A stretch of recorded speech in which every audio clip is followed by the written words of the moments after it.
Bonjour à toutes et à tous et bienvenue sur Grand Lille TV pour cette nouvelle édition du Rendez-vous de l'Écho. Aujourd'hui, nous accueillons sur le plateau Frédéric Motte. Bonjour. Bonjour. Président du MEDEF de Lille et MEDEF Nord-Pas-de-Calais.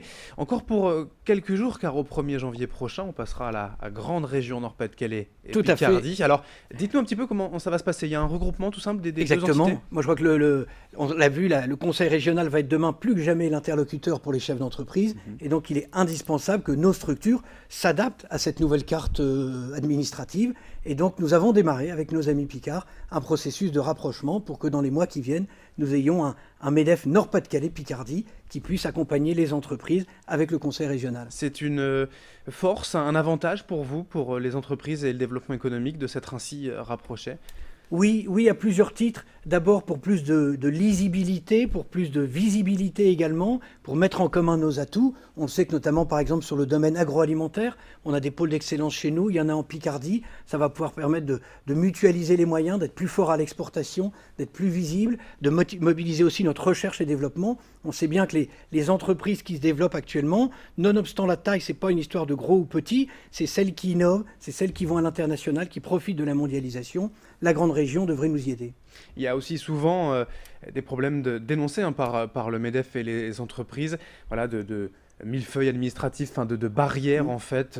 Aujourd'hui en France, justement, le rapprochement de ces régions peut, selon vous, lever ces barrières? C'est une bonne chose, ça n'a pas été assez loin à notre goût. Ce que l'on voudrait, c'est que l'on puisse identifier dans chaque collectivité locale, dans chaque niveau du millefeuille que vous évoquez, une compétence et une fiscalité.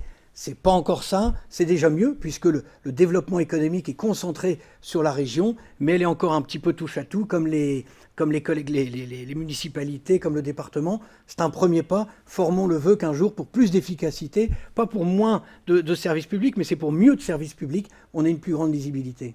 Alors dans l'actualité qui vous concerne bien sûr, le président de région donc est élu, Xavier Bertrand des Républicains. Vous avez pu déjà le rencontrer, évoquer des axes de travail également avec lui et son équipe? Le MEDEF Nord-Pas-de-Calais avait apporté une contribution au débat. On a fait sur 5 thématiques transversales 50 propositions. On a eu l'occasion de les présenter avant les élections aux principaux candidats. Et on a été plutôt satisfait de voir qu'un grand nombre de préoccupations qui tournaient bien évidemment en ce qui nous concerne autour de l'emploi étaient partagées par ces candidats. C'est Xavier Bertrand qui est sorti en tête des urnes et qui aura donc à piloter cette région demain. Bien évidemment, nous avons pu lui adresser un certain nombre d'éléments, de projets, de programmes, de volonté de travailler avec l'exécutif pour le bien de notre territoire et de nos entreprises. La deuxième étape, ce sera la désignation des vice-présidents et donc de tout de suite pouvoir aller voir celui en charge de la recherche, celui en charge de l'apprentissage, celui en charge des pôles de compétitivité, celui ou celle en charge des grandes infrastructures, parce qu'avec elles, avec eux, nous avons à bâtir justement le développement économique de notre territoire. Xavier Bertrand, non pas vous a promis des choses, il fera en fonction de ses compétences, mais il est allé dans votre sens, vous pensez pouvoir bien travailler avec lui? Ce qui nous importe, moi, la création d'emplois, ça ne se décrète pas. Ce qui est important, c'est que, et c'est le job de l'élu, c'est de nous créer le terreau favorable pour que nos entreprises se développent. Les thématiques développées par Xavier Bertrand, incontestablement, en mettant l'emploi au cœur de son projet.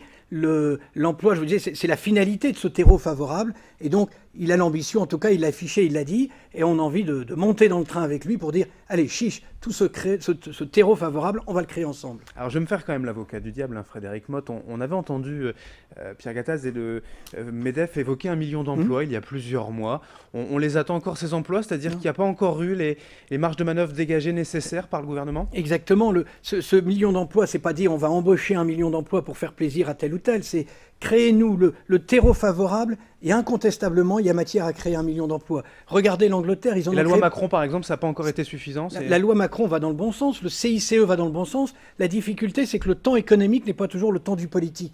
Le politique, il voudrait qu'à 6 mois, on puisse lui dire « Regardez ce qu'on a fait ». Non, avant qu'une entreprise embauche, première étape, il faut qu'elle rétablisse ses marges. Le CICE, incontestablement, ça a été validé, permet de recréer des marges dans des entreprises. Une fois qu'elle va créer ses marges, si elle a confiance, elle va investir.